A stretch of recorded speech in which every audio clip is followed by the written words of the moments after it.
Welcome back to our channel, where we explore the most fascinating stories around the world. Taking a look at the most dangerous female serial killers in history, we embark on a journey through opulence and grandeur. Prepare to be blown away. Serial killing isn't just a man's game. There are plenty of women murderers out there too. While women serial killers are much less common than their male counterparts, history is full of killers of the fairer sex. Women kill for financial gain or to improve their lifestyle and tend to target people who are close to them. We hope you've enjoyed our extensive list of the most famous female serial killers in history.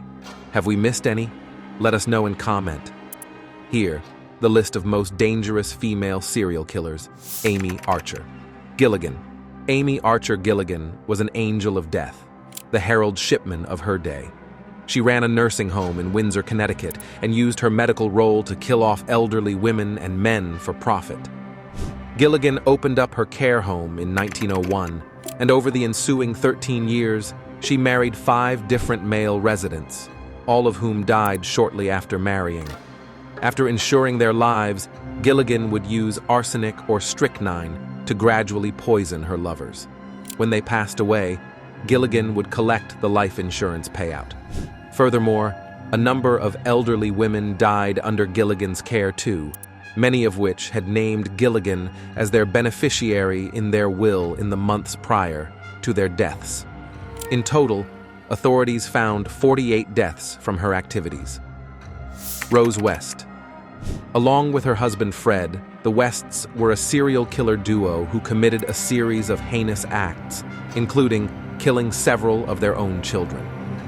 Between 1967 and 1987 in Gloucestershire, England, Fred and Rose West ran what later became known as the House of Horrors. The home was a den of domestic violence, cruel beatings, incest, torture, and murder. After police were tipped off the West's own daughter, the real extent of their crimes became known. 9 sets of human remains were discovered in the West's garden. More bodies then turned up around the area, including at the West's previous home, where police found the body of Fred's stepdaughter. In a nearby field, the remains of Fred's ex-wife and mistress were also discovered. Both Fred and Rose were found guilty and sentenced to life in prison, where Rose remains to this day.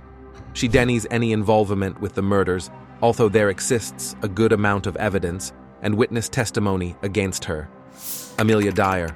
Amelia Dyer was a nurse and midwife turned baby farmer and serial killer. She operated in Britain during the mid to late 1800s. Baby farming was a lucrative trade in the Victorian era. For a fee, carers would adopt unwanted children under the pretense of looking after them, but would actually mistreat and often murder them. This was Dyer's M.O., taking in babies and then starving them to death, allowing her to pocket the fees for her supposed care work.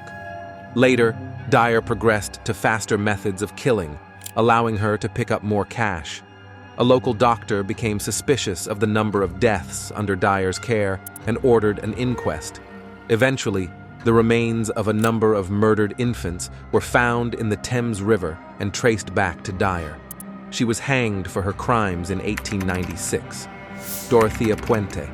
Much like Lizzie Borden, Dorothea Puente also ran a boarding house, but there's no mystery about who was responsible for the crimes that took place in hers. Known as the Death House Landlady, Puente's killing spree began around 1982 after she began renting out her apartment in Sacramento, California.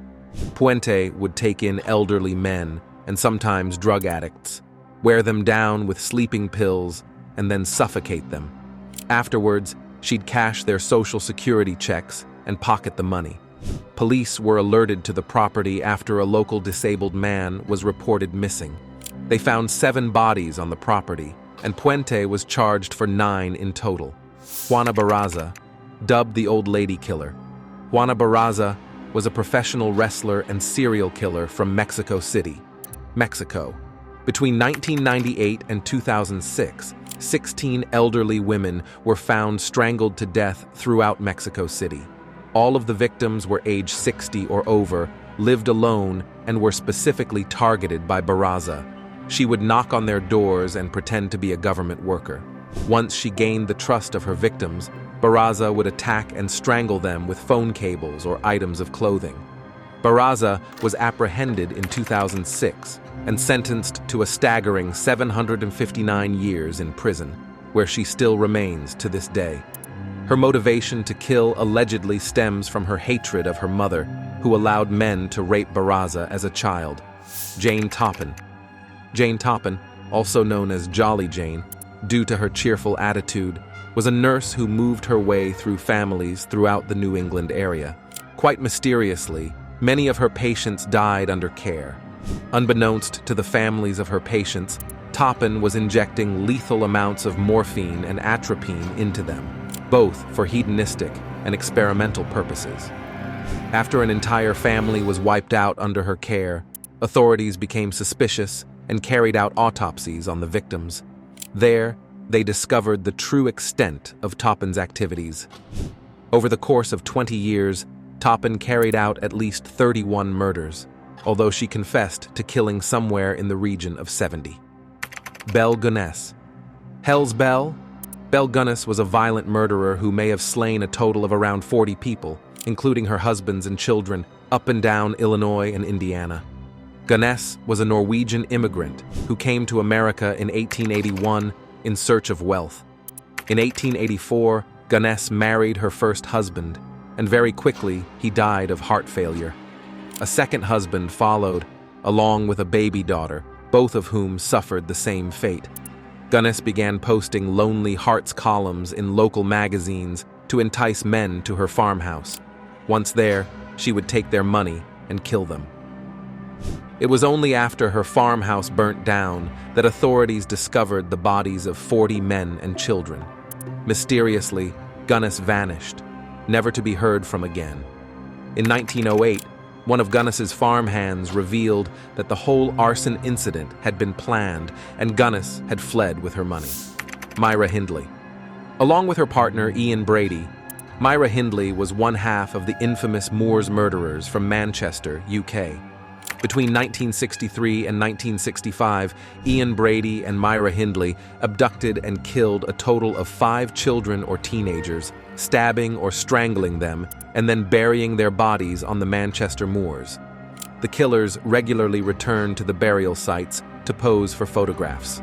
They were caught in October 1965 and both sentenced to life imprisonment, narrowly missing the death penalty due it to being abolished the same year. A mountain of evidence confirmed their guilt, including a 16-minute tape of them torturing one of their victims.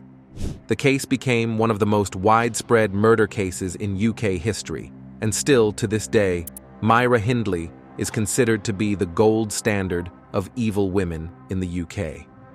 She passed away in 2002 from a brain aneurysm. Aileen Wuornos.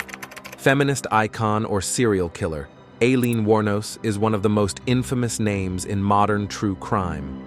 Operating as a sex worker throughout Florida in the late 80s, Wuornos was responsible for the deaths of 7 men in total, all of whom were shot at point-blank range. All of the men who Wuornos killed were clients who'd enlisted her services, but according to Wuornos, all of the clients turned violent. Her murders were allegedly all acts of self-defense, although Wuornos later retracted these claims. Wuornos was arrested in 1991 and sentenced to death. She was executed by lethal injection in 2002. To this day, she's one of the most culturally relevant serial killers in history. Thank you for watching the video. Hope you all liked it. Please subscribe, like, and share our videos if you are a true crime enthusiast. If you found this episode fascinating, please comment on something that you want us to cover. Until next time, stay vigilant.